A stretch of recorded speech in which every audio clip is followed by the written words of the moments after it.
Hello,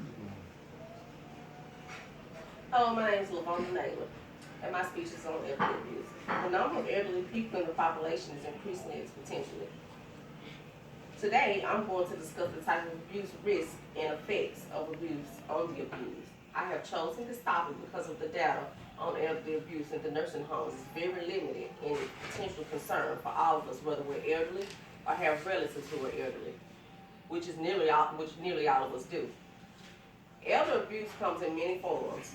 There are physical abuse, which can be defined as hitting, slapping, hitting with objects, or pushing. More than one-third of the nursing staff surveyed had reported having witnessed some physical abuse on patients in the nursing facilities. 81% reported psychological abuse, and 38% of the residents reported that had witnessed abuse. In addition, physical abuse is also physical abuse. There's also sexual abuse, psychological, which entails yelling at, insulting, and condescending the elderly. The elderly can also be neglected, which could include not providing for the personal care, such as not washing, bathing, or taking care of their oral care. The type of abuse that have identified are physical, sexual, psychological, and neglect. There are a number of factors that increase the risk of elderly in nursing homes being abused, and we will address those factors. Several risks for abuse have been identified. These include physical impairment, mental health, and congenital impairment. Given that most of the nursing home population is verbally this way, the nursing home population may be more at risk of abuse and independent elderly population.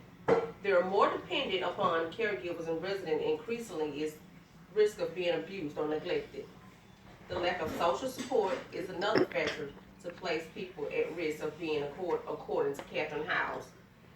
An estimate of 85% of residents in nursing homes are unmarried and socially isolated. 24% has had no visitation with friends, families within the last 30 days. That is quite a lot of people, especially at the risk of social isolation. A couple of factors have been identified as cause of elderly abuse. Staff shortages are the first. The second is lack of training and aggressiveness among patients. If a staff is trained properly to deal with aggressive clients, the number of abuse may decrease. In many states, it's mandatory and required to report elderly abuse, and in a few states, everybody is mandatorily required to report incidents. The majority of the states, at very least, healthcare professionals are to report according to the index and report of the chairman of the Special Committee of Aging. If more states and everybody would report, the number of incidents would decrease, and we could have a better idea of the statistics abused there are people are. The numbers are high enough that to report incidents. Add unreported incidents to the equation, and we will probably have an epidemic of elderly patients who are abused. These are many types of abuse, and recognizing them is the key to preventing them. Most nursing home patients are conscientiously impaired and socially isolated, putting them at greater risk of being abused. Mortality rates of abused individuals is 300%. Mortality rates non-mortality abused individuals. That being abused puts a person at greater risk of death. The issues of elderly abuse in nursing homes is an area that has very limited research, and available research is limited even more by the limitations of study themselves. Much of the abuse goes undetected, and for the reason to put their effects into investigation and incidents for them have been reported. The types of abuse identified are physical, psychological, financial, and sexual. The risk of associated abuse, staff training, and employee shortages.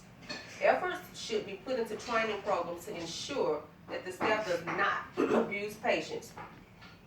Everybody should be concerned about the privileges of nursing home abuse.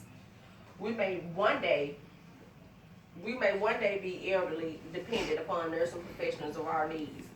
Our own families may also be in the nursing facility, and we rely to take care of their needs. The number of elderly patients in the nursing home is expected increasing 20% by 2050.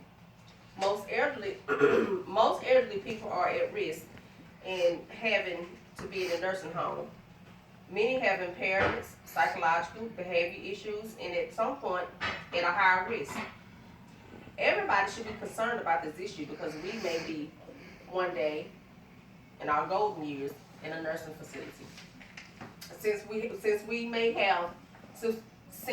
one day be among the elderly in the nursing home at some point of our lives, we should greatly be concerned about these issues.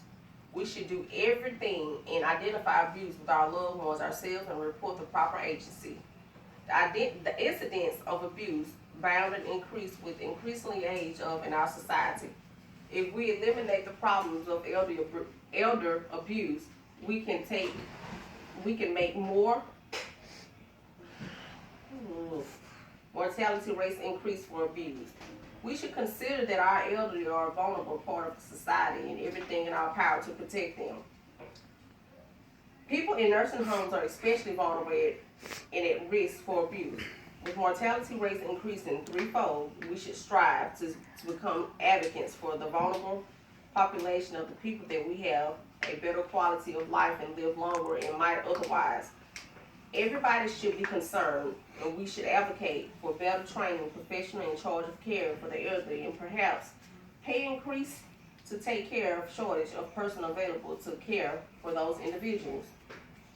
Join me in writing letters to Congress and committees on aging to address an abuse epidemic that's expected to increase by the year of 2050. The 20% of the population. Help me to reduce the number of physical, psychological, financial, and sexual abuse suffered by our most vulnerable population. This is an issue that must be addressed, and our elderly deserve to be cared and what should be done in their golden years. Thank you.